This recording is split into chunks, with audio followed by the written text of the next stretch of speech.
Welcome to Horror Study Hall, the academic side of horror. I'm your host, M.A. Reynolds. It's time to get spooky.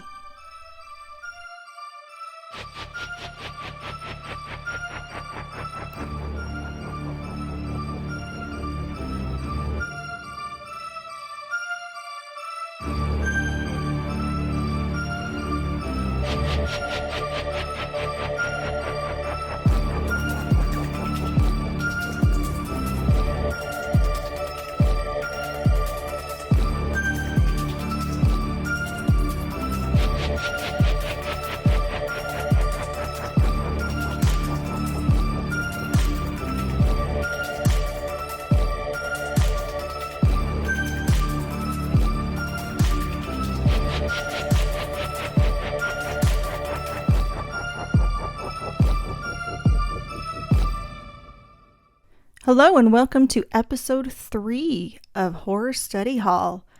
Today we are going to be talking about urban legends and folklore in the digital age.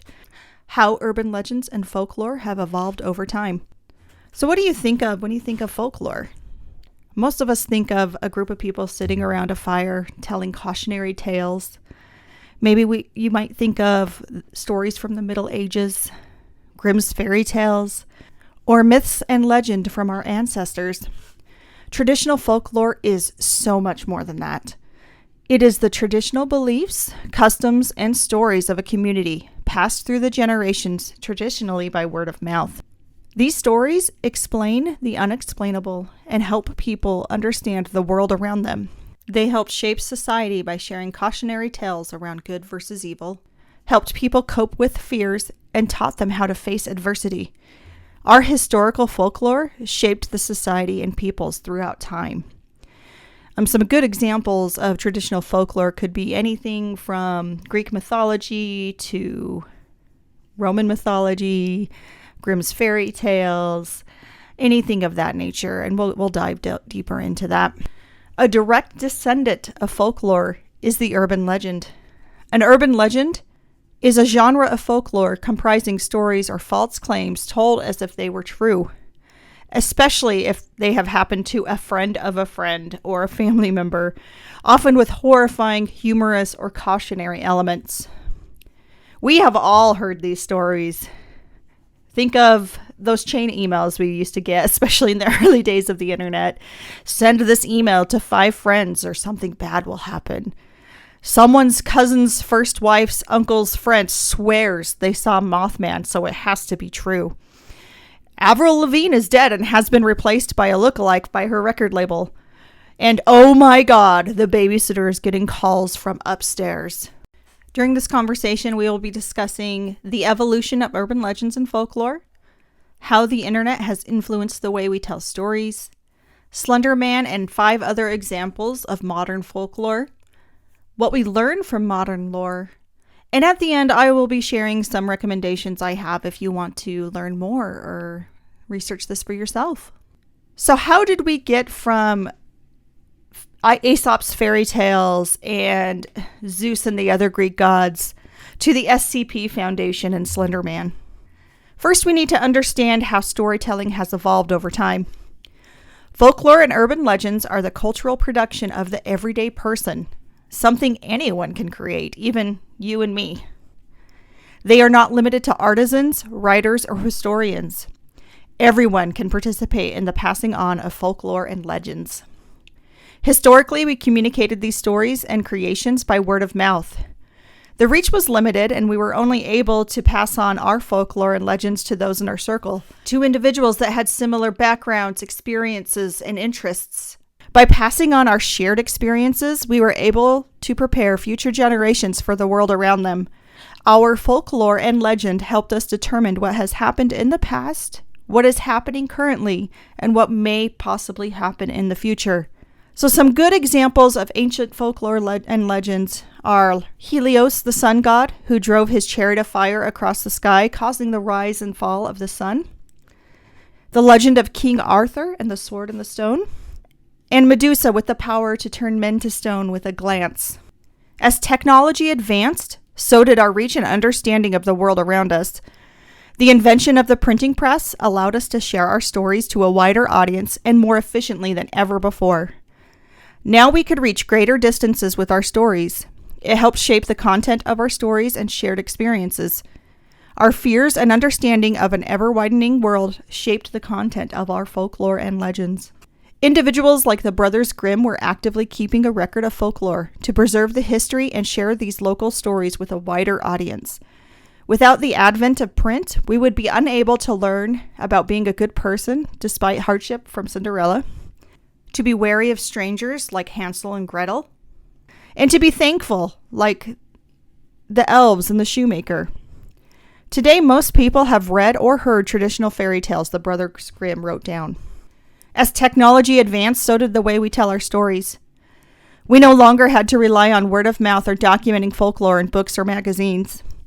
We became able to instantly share our stories using new technologies. The internet opened up the world like never before, allowing us to communicate across great distances. Personal computers, cell phones, and tablets made it so we can communicate at any time, any place, allowing folklore and legends to be shared further than ever before. This no longer bounds us by geographic regions, cultures, backgrounds, and economic statuses. We are able to translate stories into any language and share them to anyone without limitation using the internet. The internet has become the world's largest unintentional folklore archive, helping us to collaborate, share, and transmit folklore. This massive archive retains folklore and legends from the past and newly created stories. For years to come, future generations will be able to look back at the folklore and urban legends we are currently creating in order to gain an understanding of what our culture was like at this time in history. They will be able to see our fears, our morals, and our society all through the content we create. Urban legends and digital folklore in the digital age speak a new language. We use slang, emojis, and conversational language. Telling a story verbally versus the way we're telling it online now is nearly identical in the way we communicate it due to the conversational nature in which we communicate online, returning us to telling folk tales around the campfire. We are able to collaborate without restriction to tell our global human story. This collaboration has created the stories that I'm going to be featuring today. They are often known as creepypastas, alternate reality games or ARGs, and internet urban legends. First, I'm going to take some time to discuss Slender Man, a collaborative folk tale and creepypasta. So just in case you weren't aware, the term creepypasta refers to the action of copy and paste of scary stories from across the internet.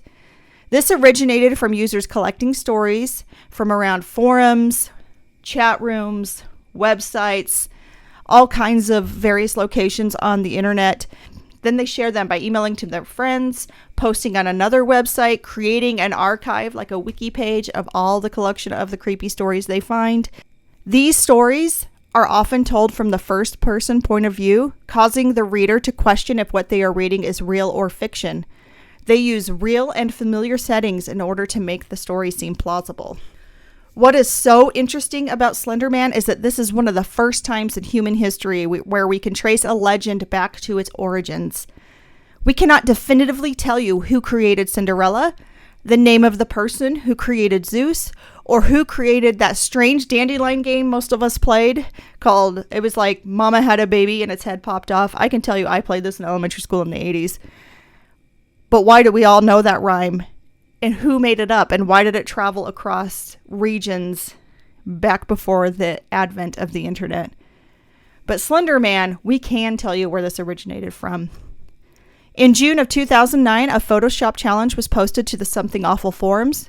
The challenge was to create a creepy image that could be plausible. This is where Slender Man originated. The post contained 2 images. One image is of children playing at a playground with a tall, slender, creepy-looking figure in the back. And the other, it looks like a bunch of children are running away from something with Slender Man standing in the background. This tall, faceless creature standing in the background of these photographs were created by user Victor Surge, real name Eric Knudsen. With the photographs, Eric posted 2 descriptions, and I will quote those for you right here. The first quote goes, "One of 2 recovered photographs from the Sterling City Library blaze. notable for being taken the day in which 14 children vanished and for what is referred to as the Slender Man. Deformities in the photo cited as film defects by officials. Fire at the library occurred 1 week later. Actual photograph confiscated as evidence.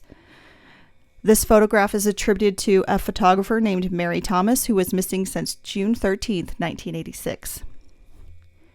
The second quote. "We didn't want to go. We didn't want to kill them.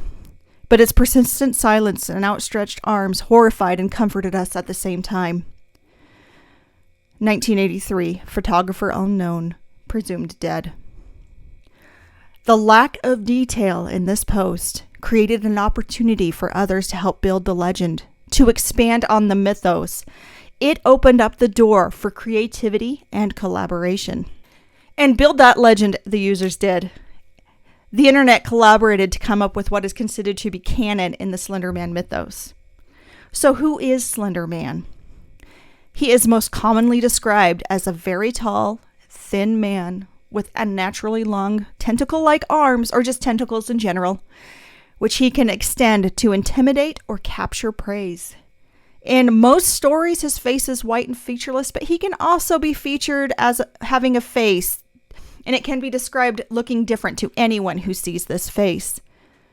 He appears to be wearing a dark suit and tie, kind of like the Men in Black mythology of either a quasi-government agency or aliens wearing black suits that people sometimes see here. He is often associated with the forest or abandoned locations, and he has the ability to teleport. If you get close to Slender Man, you may start to experience slender sickness, which consists of a rapid onset of paranoia, some nightmares, nosebleeds, and delusions. Early stories featured him targeting children and young adults. Some featured young adults driven insane that may act on his behalf, while others were just more he would kidnap the kids and you'd never see them again. He preys on our fear of strangers, our fear of the other and the unknown. Users continued to add to the mythos. They were photoshopping Slender Man into historical pieces of art to show that he has been around for centuries. Users were posting on forums indicating that they have found references to Slender Man in old folklore texts, which isn't true. In some of the images that people photoshopped, they took art that was from the Middle Ages and inserted Slender Man into the background to show that he has been a historical figure and been referenced for years. This added to the assumption that this is true, that Slender Man is real and he has been around for centuries. Many contributors added more detail on what Slender Man is capable of and expanded the mythos even more. First-hand accounts of interactions with Slender Man increased his validity and made users believe that this could be possible, that Slender Man is a real being. The success of Slender Man is attributed to the collaborative nature of his legend. He has been featured in countless stories, in video games, in movies, in series on YouTube.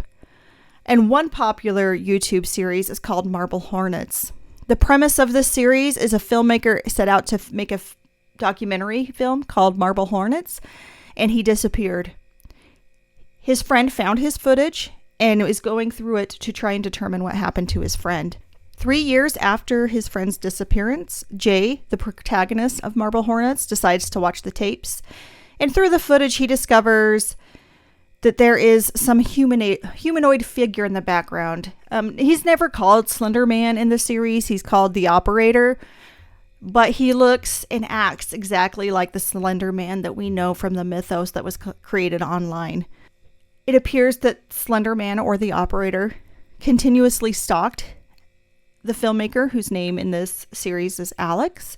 Even when he was on the set with his actors, when he was at home, there's footage of him waking up in the middle of the night and filming outside of his window, and there's Slender Man standing on his porch. There are always really quick glimpses of the Slender Man to drive up your apprehension and your stress when watching these videos. The presence of Slender Man started to cause Alex to develop coughing fits, severe paranoia, all of the symptoms we discussed previously about what happens when you're in Slender Man's presence. Jay discovers that Alex resorted to using cameras and videotapes to kind of monitor his home life situation rather than continuing on with the documentary.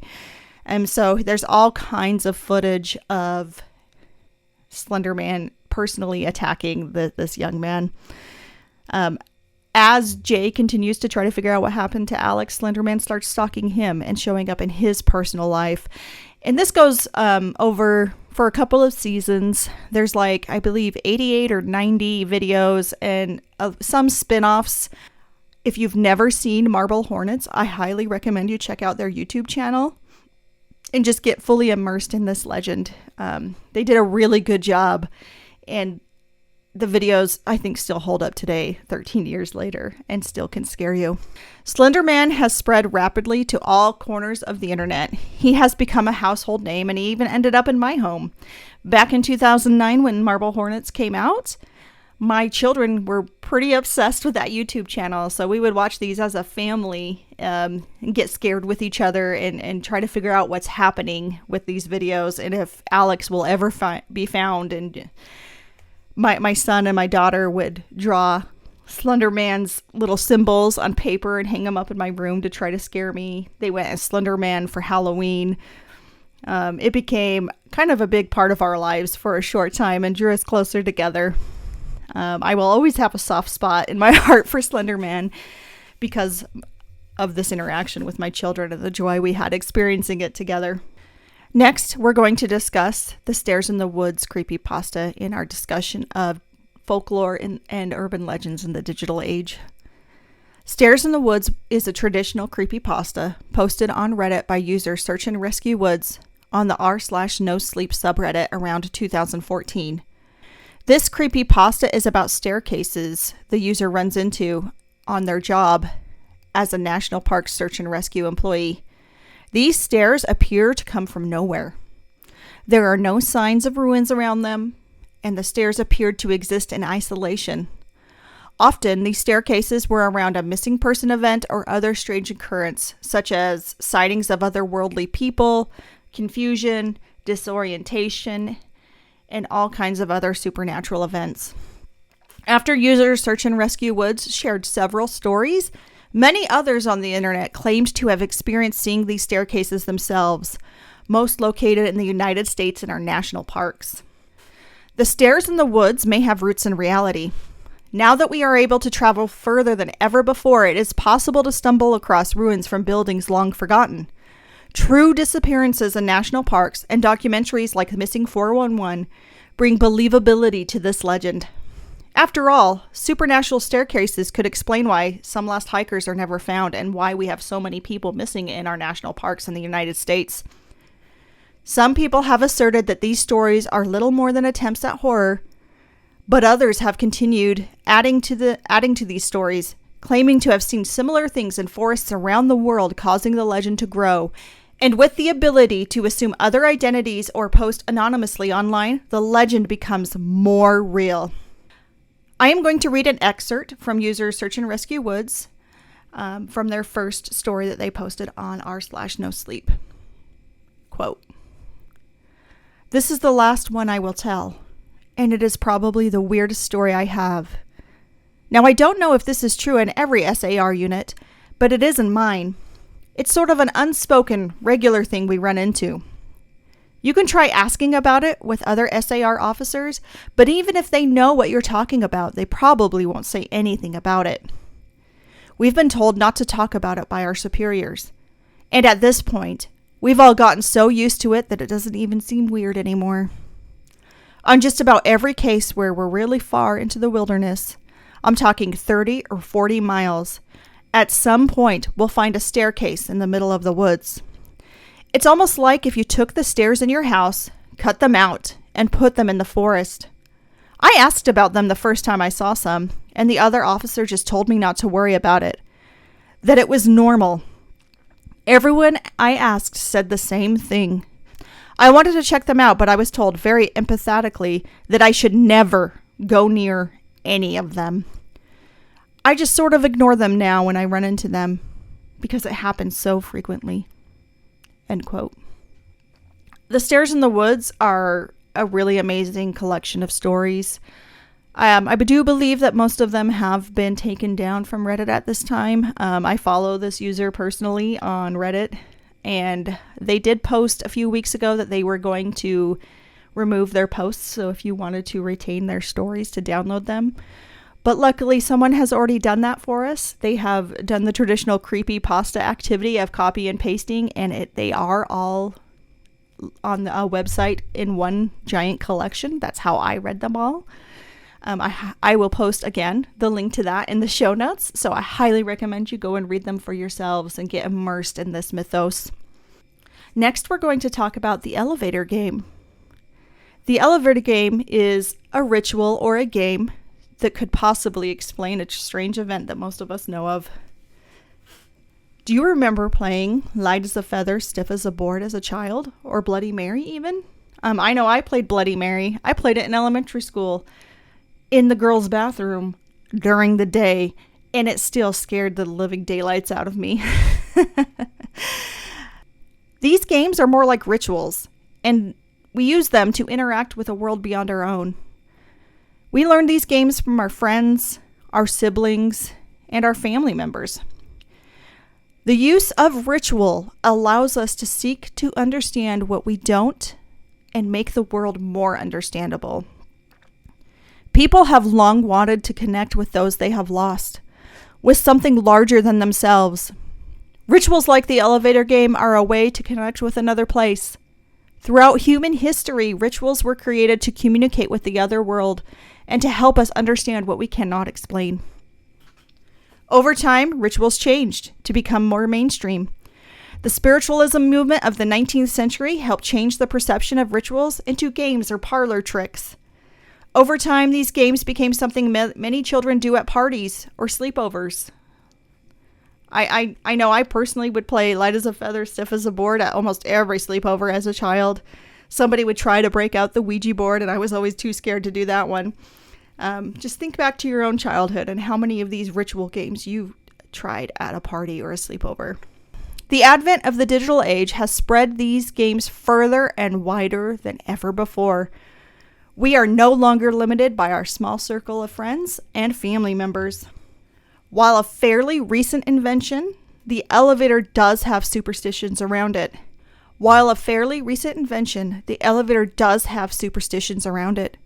In many countries, elevators do not go to unlucky floors, such as floor 13 in most English-speaking countries, or floor 4 in some East Asian nations. It was only a matter of time before a new legend or ritual was created around the elevator.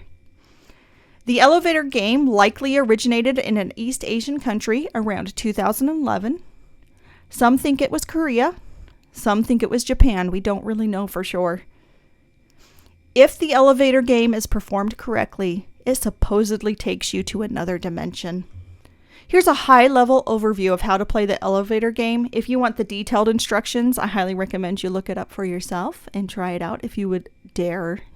Find a building with at least 10 floors. You are instructed to go to specific floors in a very specific order. It is possible that a strange woman will enter the elevator with you at some point during your journey. Your new elevator buddy is from another dimension. Do not speak to her or she will keep you forever. Once you complete the sequence, you will exit the elevator in a different dimension. Some say the new dimension will look like your own reality, but be slightly off. Some say it's a portal to hell. You will recognize that you are somewhere else because all of the lights will be off. No electronics will be working. If you look out the windows, you will see a red cross in the distance. Do not fall asleep here or you will be trapped in this dimension forever. To return home, make your way back to the elevator and complete the sequence in reverse order. The elevator game lore took off when internet users theorized that Elisa Lam was playing the elevator game, and that is how she met her demise in the Cecil Hotel. And that explains the erratic nature she displays in the surveillance videos most of us have seen. Did Elisa wander into the water tower, as we have been told? Or was she playing the elevator game and she was unable to return to our dimension in time? The world may never know. Next, I'm going to talk about probably my favorite internet urban legend / folklore collection, the SCP Foundation. The SCP Foundation is a fictional secret organization documented by a collaborative writing wiki project. The Foundation is responsible for capturing and containing various paranormal, supernatural, and otherworldly phenomena that cannot be explained by mainstream science. These are known as anomalies or SCPs. The Foundation is charged as keeping us safe from these SCPs and keeping them secret so the world never truly knows what sort of evil lurks in the shadows. The website of the SCP Foundation is community-based, and it originated on 4chan. It includes elements of many genres such as horror, science fiction, and urban fantasy. Contributors create fake classified documents and add them to the website to document these anomalies and to add details on how to keep them contained from the rest of the human race.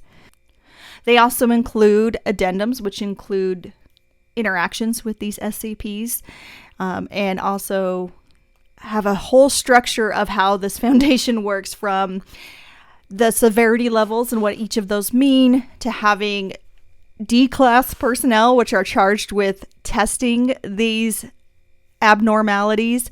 It's really an interesting project and probably my most favorite. The recent creation of the All-Domain Anomaly Resolution Office by the United States government makes the SCP Foundation a little more real.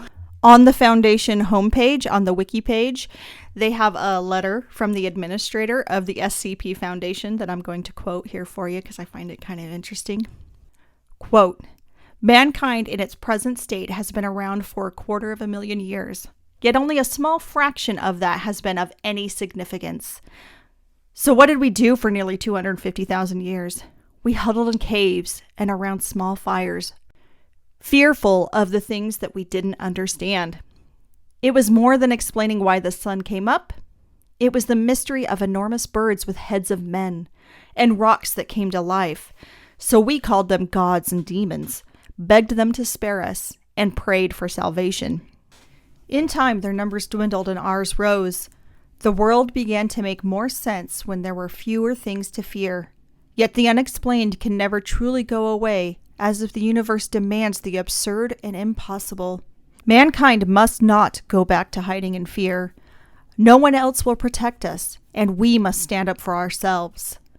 While the rest of mankind dwells in the light, we must stand in the darkness to fight it, contain it, and shield it from the eyes of the public, so that others may live in a sane and normal world.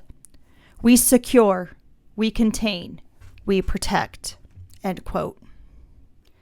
SCP-3008 is an IKEA where if you enter it, you can never leave again. Inside this IKEA, there are abnormalities that are wearing IKEA uniforms. They are the quote-unquote employees. These creatures have no face and can vary from being incredibly tall to super short. They come out at night to hunt individuals who are trapped inside of this IKEA. In the story, or in the documentation for SCP-3008, it gives, very descriptive documentation of what this building is and what each creature is.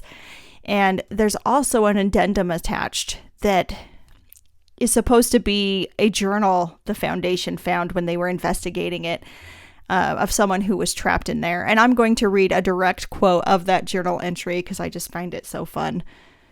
Quote, "Day 3 of my magical IKEA mystery adventure. If I wasn't sure that there's something seriously weird about this place before, I am now. Walked around for 3 hours in a more or less straight line, insert IKEA joke here, before I came across a ladder next to one of those huge stock shelves they have here. Climbed up to get my bearings, and it looks like this place just stretches on forever. Like that scene from The Lion King, except instead of trees and grass, it's all shelves and tables and crap. I did see a person moving not too far away, so I headed over. Thought it was a staff member at first. It was wearing the uniform, and hell, maybe it was. Maybe freakish 7-foot-tall monsters with long arms, short legs, and no faces are just the kinds of thing they want working at Super IKEA. Damn thing completely ignored me, though. With no eyes or ears, I can't even be sure it knew I was there. Thought about shoving it or something to get its attention, but its hands were big enough to crush a watermelon, so I decided against it. It just kept moving along, and eventually I lost sight of it, so I decided to carry on the way I was going. Anyway, no comfy bed for me tonight. Looks like I've entered the improbably hard and pointy table section of the store. Guess I'll have to make do with some bunched up tablecloths. Phone battery died during the day, too. Didn't work anyway, but I feel like I've just lost some vital lifeline.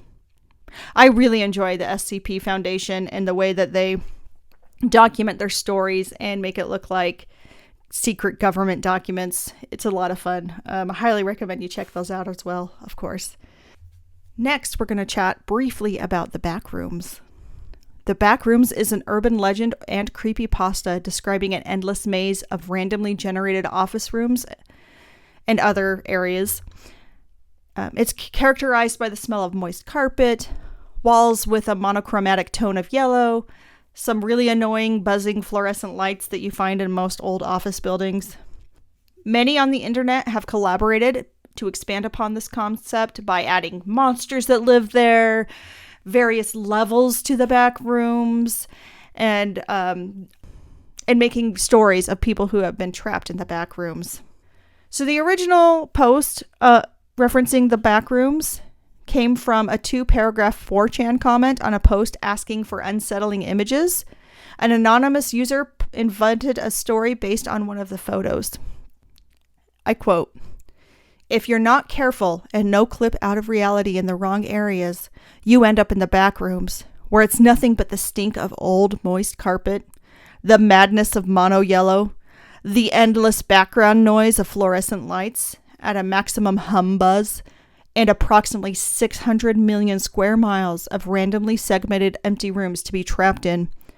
God save you if you hear something wandering around nearby, because it sure as hell heard you." End quote. The Backrooms play on our fear of liminal spaces. The aesthetic known as liminal space is a location in which a transition is occurring. It's a transition from a place of activity and busyness to an empty space. Typically, these spaces are things like abandoned malls, a school at 6 p.m., a mall at 4 a.m., these types of locations that typically have people and activity in them, when we see them empty, really unnerves us. Think of all the times that maybe you've been in your high school or school in general during the summer when no one's in there and how creepy that feeling is. Or being in an abandoned location that used to have a ton of people in it. Why are we so obsessed with watching YouTubers examine abandoned locations? Because it gives us a sense of fear and a sense of just wrongness that all of these locations should have life where they don't currently. These spaces make us feel frozen and unsettled because they're so familiar to our minds. The Backrooms fandom page has a lot of user-contributed stories to build on the mythos of the Backrooms. I found one that's called A Slip Out of Reality. I will link that in the show notes, of course. But I would like to read a little excerpt from that story for you here. Quote, "He was walking down the sidewalk when it happened. It had stopped raining about an hour ago, which gave Joe Romero the chance he needed to make this little journey. Unfortunately, there were still some puddles on the sidewalk. He wasn't paying attention and his mind was on other things. By the time he noticed he was falling, all he could do was brace for the inevitable impact. But when it came, something was wrong. He hit the ground later than he should have. He opened his eyes. Instead of familiar green trees and towering brick buildings that was his high school, he was inside an unfamiliar building. Fluorescent lights buzzed loudly over his head, illuminating what seemed to be a small maze of hallways. Each wall was covered with a disgusting beige and yellow wallpaper. The carpet was moist, as if the rain had seeped through it." End quote. The back rooms definitely play on our fear of liminal spaces and being alone in a location that's familiar yet not familiar. There's a really great YouTube channel by Kane Pixels who has been making short films of the back rooms. If you get a chance, I highly recommend you check it out. His videos are just phenomenal. I've become obsessed with them lately. The last example of internet urban legends and folklore in the digital age I'm going to go over is the Mandela Catalog. The Mandela Catalog is an example of an ARG or alternate reality game. An ARG is an interactive networked narrative that uses the real world as a platform and employs transmedia storytelling to deliver a story that may be altered by players' ideas or actions. When you're watching an ARG, part of the fun is trying to figure out what is going on. They often have hidden messages in them so you can help solve the mystery or just determine what the source of the issue is. So the Mandela Catalog is set in the fictional Mandela County in the United States. The series consists of training videos for police and citizens, phone recordings, found footage, and more. These videos inform the residents of alternates who are trying to take over. Alternates cannot necessarily hurt you directly, but can influence your actions. This series addresses fear of the intruder, fear of the dark, fear of oneself. It uses the uncanny valley to cause discomfort and fear. As the series goes on, you learn more about what the alternates are and how they adapt to keep attacking residents of Mandela County. Alternates can assume the form of your family or your friends to attack you, or even assume your own identity. Alternates start using TVs and other screens to find victims, especially little children. Even more disturbingly, while alternates are unable to hurt people directly, they can use psychological torture to make you hurt yourself and make you obey them. In the series, this psychological distress can cause sleepless nights, religious delusions, paranoia, panic attacks, and it usually ends up in self-harm in some way or another. The lack of physical attacks is what makes this so terrifying. It's attacking your psyche. It's attacking you from the inside and making you do things you do not want to do. What makes this series of videos so intriguing is that they are an ARG. The creator has hidden messages in some of the videos. If you turn the captions on the videos, sometimes the captions are completely different than what is being said on the screen. There are hidden messages behind them. Sometimes there's hidden messages hidden inside the actual video itself. So if you look in the background or pause, go through every frame, you might find some additional information. It's really interesting way to tell a story and get engagement from an audience. So those were my 6 examples of internet urban legends and folklore that we have been telling over recent years. These folklore and legends connect us. They allow us to share our experiences and wisdom to understand experiences from a different point of view. They are showcasing our problems and fears and showing that those problems and fears are experienced by people from all kinds of cultures and backgrounds. The collaboration shows us that we do have the same fears. We do have the same concerns and problems. These stories help us evaluate our fears safely so that we can face them. It helps us learn a lot about our own culture to listen to these stories and understand what people today are so concerned about. In closing, internet urban legends and folklore are important. It is important for us to collaborate and share our stories, to share our fears, to understand what we all are scared of. I hope you enjoyed this episode of Horror Study Hall. To look into more internet urban legends and folklore that have been created in the digital age, I recommend you check out Channel Zero. This was a series produced by the Sci-Fi Network, had about 4 seasons, I believe. Each season uses a different creepypasta as the storyline, so you can watch and enjoy some popular creepypastas in video format. Two podcasts I really enjoy are Creepy Pod by John Grills and SCP Archives by Pacific Obadiah. These podcasts go in deep on creepypastas for CreepyPod and the SCP Foundation for SCP Archives. A really great ARG is Local 58 on YouTube. And always check out the r/no sleep subreddit for creepypastas as they're created by their original content creators. That's a really great community that collaborates on these new urban legends and folklore tales.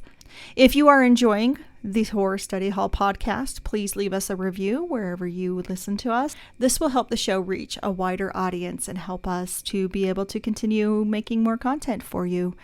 We appreciate you, and stay spooky.